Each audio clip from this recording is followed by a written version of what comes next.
हरिओम. योगदास श्री जयगणेश जोशी यांनी केलेले आत्माराम या ग्रंथाचे हे निरूपण आपण ऐकतोय. अध्याय पहिला, ओवी दुसरी. तेथे स्तवनाचा विचार न घडे निर्विकारी विकार, परितयास नमस्कार भाव बळे माझा. स्तवनाचा विचार. अशा प्रकारे पहिल्या ओवीत सांगितल्याप्रमाणे लटिक्या आळाचा उपयोग करून त्या अरूपावर ध्यान समाधी लावून साक्षात्कारित होण्यासाठी, परमानंद घेण्यासाठी, सायुज्य मुक्त होण्यासाठी आत्मारामाची यात्रा सुरू करायची आहे. त्यासाठी प्रथेप्रमाणे सर्वप्रथम गणपतीचे स्तवन करायचे आहे. यासाठी गणपती म्हणजे काय ते पहिल्या ओवीत समजून घेतले.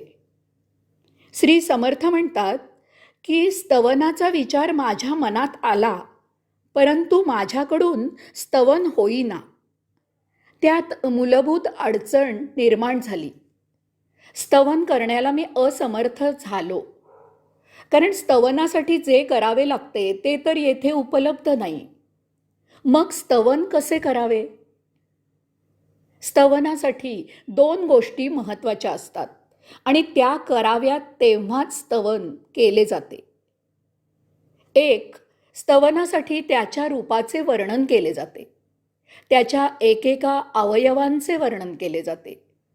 त्या अवयवांवर परिधान केलेल्या कपड्यांचे, त्यावरील दागिन्यांचे वर्णन केले जाते. त्याच्या सौंदर्याचे, लावण्याचे वर्णन केले जाते. 2, स्तवनासाठी त्याच्या गुणाचे वर्णन केले जाते. तो या गुणांमुळे त्याच्या भक्तांसाठी कसा उपयुक्त आहे ते सांगितले जाते. तो कसा पराक्रमी आहे त्याचे रसभरीत वर्णन केले जाते. त्याने भक्तांना केलेल्या मदतीचे वर्णन केले जाते. त्याच्या स्वभावाचे वर्णन केले जाते. आता हा तर येथे मूलभूत प्रश्न निर्माण होतो, कारण हा आरूप आहे, तसेच तो गुणातीत आहे. यामुळे त्याच्या रूपाचे आणि गुणांचे वर्णन कसे करणार? निर्विकारी विकार. अरूप गुणातीत असलेल्याचे बळे स्तवन करण्यासाठी त्याच्यावर रूपाचा, गुणांचा विकार लादावा लागतो, चिकटवावा लागतो. याचा अर्थ समर्थ म्हणतात की तुझे स्तवन करणे म्हणजे निर्विकारी असलेल्या तुला विकारी आहेस असे शाबित करणे. हे म्हणजे एखाद्या निर्दोषीला खोट्या खोट्या साक्षी पुराव्यांनी गुन्हेगार ठरवून शिक्षा करणे आहे. किंवा तुझे स्तवन असत्य, खोटे, भ्रामक, मिथ्या करावे लागेल, कारण येथे मुळातच नसलेली गोष्ट वर्णन करून सांगावी लागते. म्हणजेच तुझे स्तवन काल्पनिक असेल. अशा या काल्पनिक वर्णनाने तू कसा प्राप्त होणार? या अशा स्तवनामुळे ते करणाऱ्यांवर दोष येतो. असा मुक्त कसा होणार? कारण मग असे वर्णन करून काल्पनिक आत्माराम प्रसन्न होईल. म्हणजेच आपल्याला आत्माराम प्रसन्न झाला आहे अशी कल्पना करावी लागेल. या अशा कल्पना करून भ्रमिष्ट व्हायला होते. आशाने काही ध्यान लागत नाही, दर्शन होत नाही, साक्षात्कार होत नाही. मग लबाड, ढोंगी असलेले याचा गैरफायदा घेतात. ते स्वतःच स्वतःला साक्षात्कारिक, दार्शनिक, अनुभूती प्राप्त म्हणून जाहीर करतात.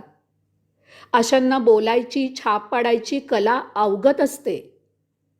बिचारे भोळे अशांच्या नादी लागतात आणि फसतात. किंवा आपण फसले गेलो आहोत हेही समजत नाही. मग असे बिचारे आपण योगी आहोत या भ्रामक कल्पनेत राहतात. म्हणजे भौतिक वस्तू जगताच्या उपभोगाने आपण सौख्यात आहोत या कल्पनेने जसे भौतिक आयुष्य जगतात, तसे आपण योगी आहोत या कल्पनेने आध्यात्मिक जीवन जगतात. सगळाच नकली आणि बेगडी कारभार. एखाद्या दिवशी झटका बसतो आणि कडेलोट होतो. दुःखाच्या खाईत लोटले जातात. तेव्हा जाग येते की मी एवढा योगी आणि हे कसे. आता सत्य काय आहे याचा शोध सुरू होतो. परिव्राजक होऊन तीर्थयात्रा करण्याचे महत्त्व हेच आहे. बाहेर अनुभवाने सत्याची ओळख होते. तुझे स्तवन करायला जर आम्हीच तुझ्या देहादी इंद्रियांचे वर्णन करू लागलो, तुझ्या कपड्यांचे, दागिन्यांचे, लावण्याचे वर्णन करू लागलो, तुझ्या गुणांचे गुणगान गाऊ लागलो, त्यातच स्वतःला धन्य मानू लागलो, तर असे करणारे आम्ही स्वतः देहातीत, भौतिकातीत आणि गुणातीत कसे होणार. यामुळे आम्हाला आमच्या देहादी इंद्रियांचा, भौतिक वस्तू जगताचा, गुणांचा भाव सदा चिकटूनच राहणार. हे तुझे वर्णन आम्हाला यापासून परावृत्त कसे करणार. तुला विकारी करताना आम्हीही विकारीच राहणार आहोत. आमक्याला दारूचे व्यसन आहे असे कळवळून सर्वांना सांगत त्याची बदनामी करणाऱ्याला विचारावे की बाबा रे, तुला हे समजले कसे. तर तो अभावितपणे सांगतो की तो जेथे दारू प्यायला जातो तेथेच मीही दारू प्यायला जातो. अशी स्तवनाबाबतीत आमची अवस्था आहे. मग कसले दर्शन, कसला साक्षात्कार आणि कसली सायुज्य मुक्ती.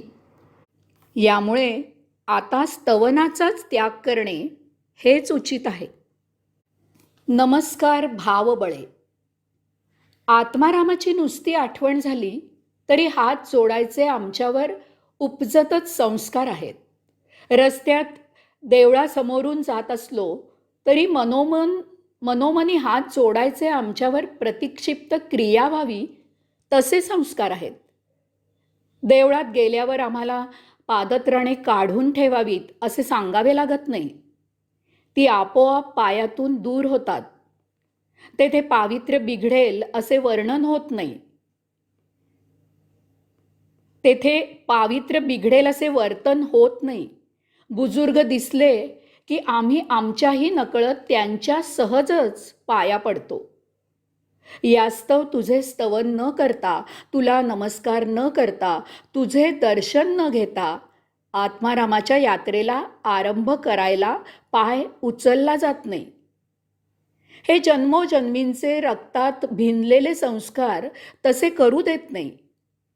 काहीतरी राहून गेल्यासारखी भावना त्रास देत राहते.